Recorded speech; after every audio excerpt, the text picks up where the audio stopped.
Every family has its secrets, carefully tucked away like old photographs in a dusty attic. For Mark and his sister Eleanor, their childhood in the coastal village of Porthcanet, Cornwall, felt idyllic, painted with the broad, comforting strokes of normalcy. Their father, Arthur Davies, a revered local historian and school headmaster, passed away peacefully in the spring of 2022, leaving behind a legacy of quiet dignity and a modest family estate. The Davies family home, the Old Mill House, a charming, if slightly dilapidated, stone cottage overlooking the rugged Cornish cliffs, was central to their inheritance. Arthur's will, straightforward and concise, split his assets equally between Mark and Eleanor. No surprises, no hidden clauses, or so it seemed.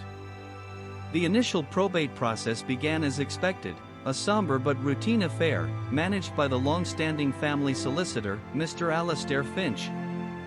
Eleanor, always the more meticulous and pragmatic of the two, took it upon herself to navigate the legal labyrinth. An accomplished financial auditor, she meticulously reviewed every document, every detail, leaving no stone unturned. Mark, less inclined to bureaucratic minutiae, trusted her implicitly, expecting the paperwork to resolve itself without incident, as it always had in their well-ordered lives. However, Eleanor's sharp eye soon caught a faint anomaly concerning the property deed. It wasn't a glaring error, but a subtle inconsistency in the historical record of ownership, specifically around the time of her birth. The dates, the names, something just didn't quite align with the established family narrative of Arthur and Margaret Davies' serene early years together. Consulting Mr. Finch, Eleanor learned that the discrepancy, while minor, warranted further investigation if she wanted an absolutely clear title transfer. He suggested retrieving the original birth certificates for both her and Mark, not just the copies Arthur had always kept in a secure family box. This was a common step, he assured her, to resolve any potential future legal challenges. Mark, meanwhile, was perplexed. "Eleanor, why are you digging so deep? Dad's will is clear." "This is just an administrative headache, isn't it?" he'd asked. But Eleanor, with a gut feeling she couldn't articulate, persisted. She felt a vague, unsettling pull towards something beneath the surface, a faint echo of a story untold, stirring within the pages of official records. In Britain, post-war birth registration laws, particularly those enacted or updated in the 1950s and 60s, often contain provisions for amendments and re-registrations, especially in cases of adoption or changing family circumstances.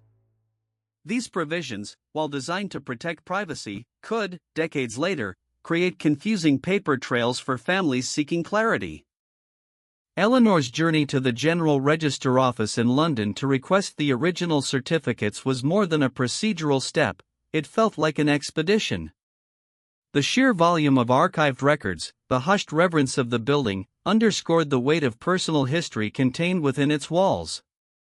She anticipated a simple, straightforward retrieval. When she finally held her own original birth certificate, dated October 1975, a chill ran down her spine. The name of her mother, Margaret Davies, was present, as expected. But the space for father was blank. Not Arthur Davies, but nothing at all. This contradicted every photo, every story, every memory of her childhood. Eleanor immediately obtained Mark's certificate. His clearly listed both Arthur and Margaret Davies. The stark contrast was undeniable, impossible to ignore. Her world, built on foundations she had never questioned, began to crack, revealing an abyss of uncertainty beneath. She called Mark, her voice tight with a mixture of confusion and dawning horror. "Mark, there's something wrong. Really wrong." The comfortable narrative of their lives, woven by their parents over decades, was suddenly unraveling at an alarming speed. The inheritance, once a symbol of continuity, had become a catalyst for disruption. The blank space on Eleanor's birth certificate wasn't just a missing name, it was a gaping hole in her identity, a silent testament to a secret far greater than a property discrepancy. It wasn't about the money anymore.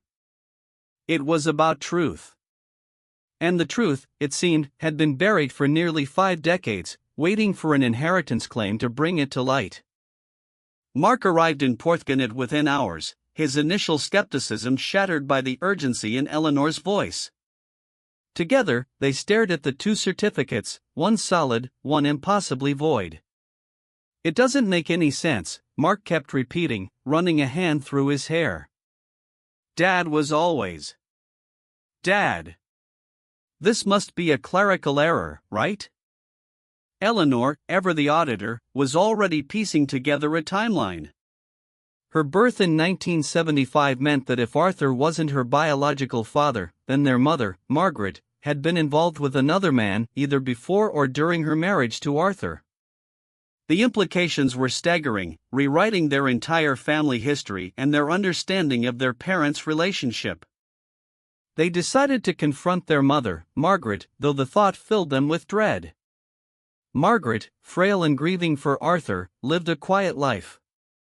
The idea of introducing such a seismic shock to her fragile peace felt almost cruel.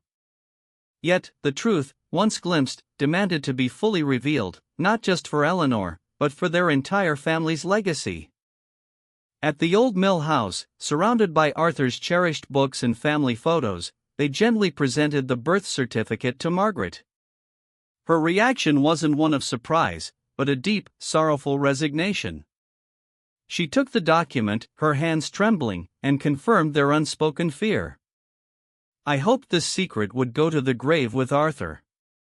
Margaret began to tell a story she had carried for nearly 50 years. Before she met Arthur, in the early 1970s, she had been briefly involved with a man, a visiting sailor, during a turbulent period of her youth. Their affair was brief, passionate, and, for her, deeply regrettable. It ended with his departure and her unexpected pregnancy. In 1970s Britain, being an unwed mother carried a significant social stigma, far greater than it does today. For many, adoption was the only perceived option. Margaret, however, desperately wanted to keep her child, but feared bringing shame upon her family and herself in the small, traditional community of Porthcanet. Then Arthur Davies entered her life. A kind, empathetic man, he fell deeply in love with Margaret and, upon learning of her situation, offered an extraordinary act of compassion. He proposed marriage and, more profoundly, offered to adopt Eleanor as his own, giving her his name and raising her without ever revealing the truth. Their marriage, built on this profound secret and Arthur's boundless love, was strong. They registered Eleanor's birth with no father listed, then quietly performed a de facto adoption within the family, never legally formalizing it to avoid official scrutiny and protect Margaret's reputation. Mark, born a few years later, solidified their public image as a conventional family. The weight of this revelation hung heavy in the air. Eleanor, the diligent auditor, was not Arthur's biological daughter. He had chosen to be her father, loving her unconditionally, safeguarding a truth that could have shattered Margaret's world. This monumental act of selflessness redefined everything Mark and Eleanor thought they knew about their father. Margaret explained that Arthur never wanted Eleanor to feel different or less loved. He feared the prejudice she might face if her true parentage became known. It was a secret kept out of love, a desire to protect his family from the judgment of a less understanding era, where such circumstances often led to ostracization. The inheritance claim, initially a fight over material possessions, had unearthed a far richer legacy, a testament to Arthur's unwavering devotion and Margaret's bravery. But it also left Eleanor with a profound question: who was her biological father, the visiting sailor Margaret had spoken of? Was he still alive? Did he even know of her existence? The shocking family truth had redefined their past, but it now opened a new, unexpected chapter in Eleanor's life. The void on her birth certificate, once a symbol of absence, had transformed into a compelling invitation to explore the origins of her own identity, guided by the love that had guarded her for so long. The quest for truth had just begun. The immediate aftermath of Margaret's confession was a whirlwind of emotion for Eleanor and Mark. Shock, sadness, but ultimately, an overwhelming sense of profound admiration for Arthur. He was not just their father, he was a silent hero whose love had transcended biological ties, building a family on compassion and selfless devotion. Eleanor grappled with a new dimension to her identity. Who was this visiting sailor? Margaret, after decades of silence, could only provide fragmented memories, a first name, David, and vague recollections of him serving with the Royal Navy, possibly stationed at HMNB Devonport. Her memory, clouded by time and trauma, offered few concrete leads. Driven by her auditor's instinct and a deep personal need, Eleanor decided to embark on a quest to find her biological father. Modern genealogy, DNA testing, and public records could now achieve what was impossible 50 years ago. She started by submitting her DNA to several commercial ancestry databases, hoping for a match. The advent of consumer DNA testing, pioneered in the early 2000s and gaining massive popularity in the 2010s, has revolutionized personal discovery. Companies like Ancestry DNA and 23andMe have databases of tens of millions of users, often connecting individuals to long-lost relatives and uncovering hidden family histories, much like Eleanor's burgeoning search. Within weeks, the first potential matches appeared, distant cousins, sharing fragments of DNA. Slowly, painstakingly, Eleanor began to construct a new branch of her family tree. She learned of a surname, Pritchard, and a geographical cluster in the naval towns around Portsmouth and Plymouth, aligning with Margaret's recollection of a sailor. Through diligent cross-referencing of electoral rolls, naval service records, and online obituaries, a name emerged, David Pritchard. Born in 1952, he had indeed served in the Royal Navy, coinciding with the period Margaret recalled. He had passed away in 2018, just 4 years before Arthur. The timing felt eerily significant.